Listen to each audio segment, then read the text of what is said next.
263वां दिन।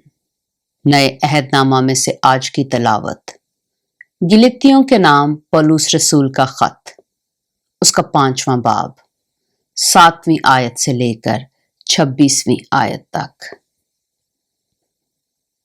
तुम तो अच्छी तरह दौड़ रहे थे, किसने तुम्हें हक के मानने से रोक दिया? ये तरगीब तुम्हारे बुलाने वाले की तरफ से नहीं है। थोड़ा सा खमीर सारे गुंधे हुए आटे को खमीर कर देता है।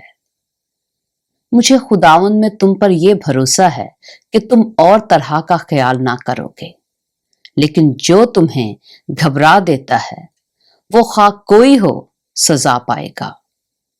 और ए भाइयों, मैं अगर अब तक खतना की मुनादी करता हूं तो अब तक सताया क्यों जाता हूं? इस सूरत में सलीब की ठोकर तो जाती रही। काश कि तुम्हारे बेकरार करने वाले अपना ताल्लुक कता कर लेते। ऐ भाइयों, तुम आजादी के लिए बुलाए तो गए हो, मगर ऐसा ना हो कि वो आजादी जिस्मानी बातों का मौका बने, बल्कि मोहब्बत की राह से एक दूसरे की खिदमत करो। क्योंकि सारी शरीयत पर एक ही बात से पूरा अमल हो जाता है, यानी इससे कि तू अपने पड़ोसी से अपनी मानद मोहब्बत रख।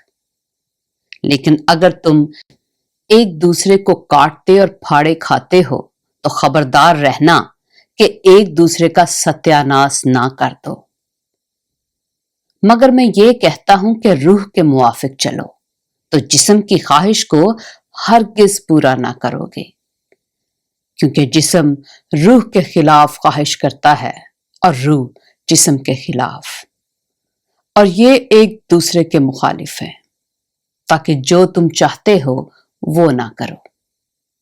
और अगर तुम रूह की हिदायत से चलते हो तो शरीयत के मातहत नहीं रहे।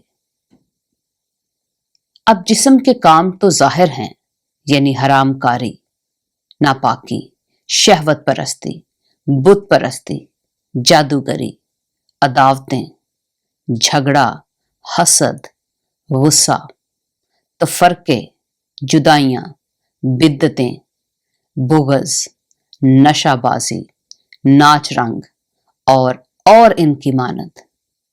इनकी बाबत तुम्हें पहले से कहे देता हूं, जैसा कि पेशतर जता चुका हूं कि ऐसे काम करने वाले खुदा की बादशाही के वारिस ना होंगे। मगर रूह का फल मोहब्बत, खुशी, इत्मीनान, तहम्मुल, मेहरबानी, नेकी, ईमानदारी, हिल्म, परहेजगारी है। ऐसे कामों की कोई शरीयत मुखालिफ नहीं, और जो मसीह यसू के हैं उन्होंने जिस्म को उसकी रगबतों और ख्वाहिशों समेत सलीब पर खींच दिया है। अगर हम रूह के सबब से जिंदा हैं तो रूह के मुवाफिक चलना भी चाहिए। हम बेजा फख्र करके ना एक दूसरे को चिढ़ाएं, ना एक दूसरे से जलें। पाक कलाम के पढ़े और सुने जाने पर खुदावंद की बरकत हो।